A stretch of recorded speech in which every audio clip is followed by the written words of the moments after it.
Welcome back to The Explainer. Today, we're diving right into Part 4 of the Guide to Modern Network Routing Protocols from Virtualization Options LLC.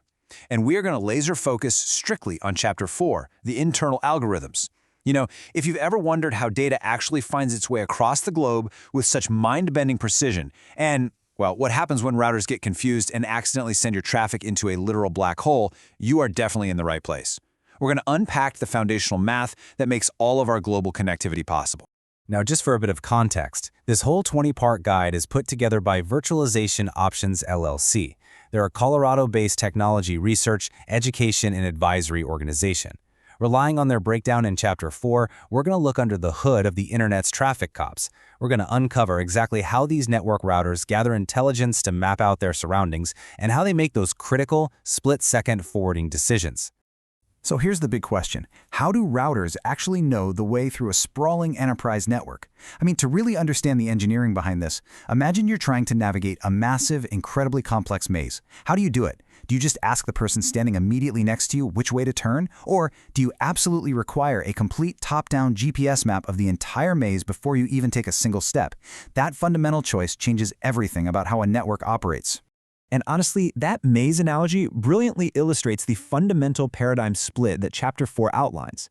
Basically, you have algorithms that rely strictly on local, neighbor-provided directions versus those that absolutely demand a comprehensive topology of the entire network.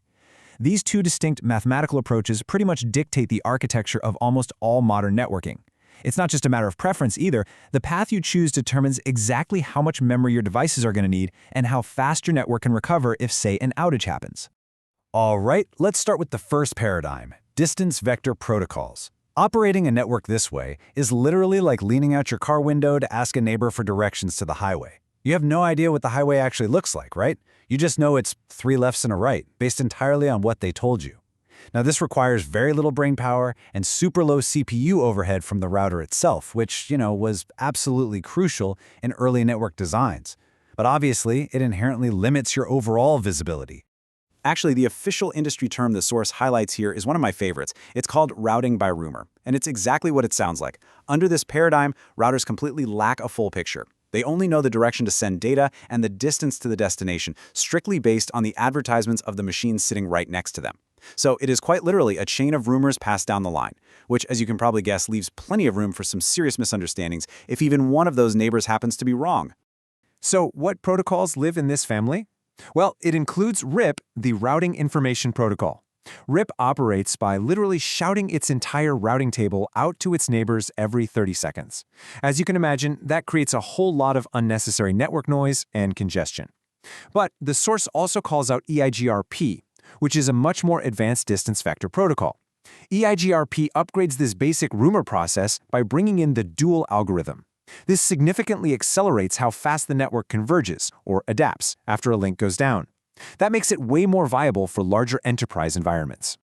But if we really want to show how limited this rumor vision can be in its absolute simplest form, the source gives us a very specific limitation for RIP. 15. That's its maximum hop count metric, meaning if a destination is 16 routers away, RIP completely gives up. It just considers that destination unreachable because it literally cannot see that far into the distance.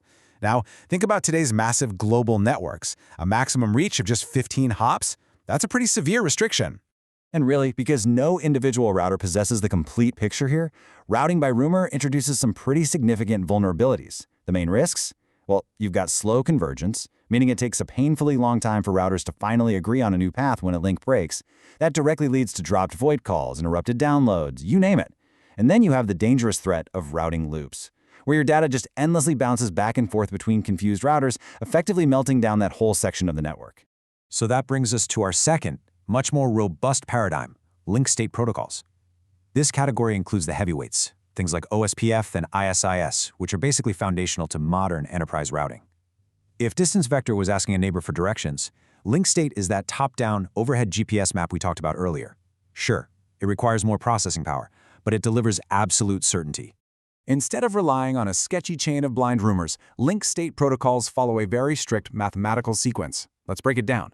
First, every single router floods link state advertisements, or LSAs, describing their local connected links to everyone else in the area. Second, each router takes all that raw data and independently builds a massive, identical map of the entire network topology. We call that the link state database.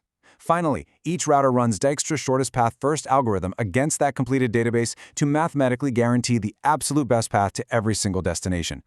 This approach fundamentally shifts how the network reacts to a failure. Because every single router has its own perfect top-down GPS map of the area, there is zero confusion. When a fiber cable inevitably gets cut or a link goes down, convergence happens rapidly. And most importantly, it happens without those dangerous routing loops. Every node knows exactly what the entire network looks like at all times. It makes the whole infrastructure incredibly resilient and reliable for the engineers who manage it. So, contrasting the two paradigms, as detailed in Chapter 4, we see a very clear trade-off in network design. On one hand, distance vector protocols operate completely blind to the larger topology. They rely only on direction and distance, which, yeah, saves on computing resources, but it totally sacrifices visibility. Link state protocols, on the flip side, guarantee a flawless, identical map at every single node. They use complex math to calculate the best path, providing unmatched stability, but of course at the cost of higher memory and CPU usage. Which brings us to this final thought. If link state protocols provide a perfect, loop-free, rapidly converging map of the network, why on earth would anyone still use a distance vector protocol today? What hidden complexities in network design, or maybe constraints in hardware memory and CPU, might make routing by rumor still relevant in our modern environments? It's a fascinating question to chew on, and it really underscores the reality that in networking there is rarely a one-size-fits-all solution. Keep exploring those topologies, and I will see you in the next explainer.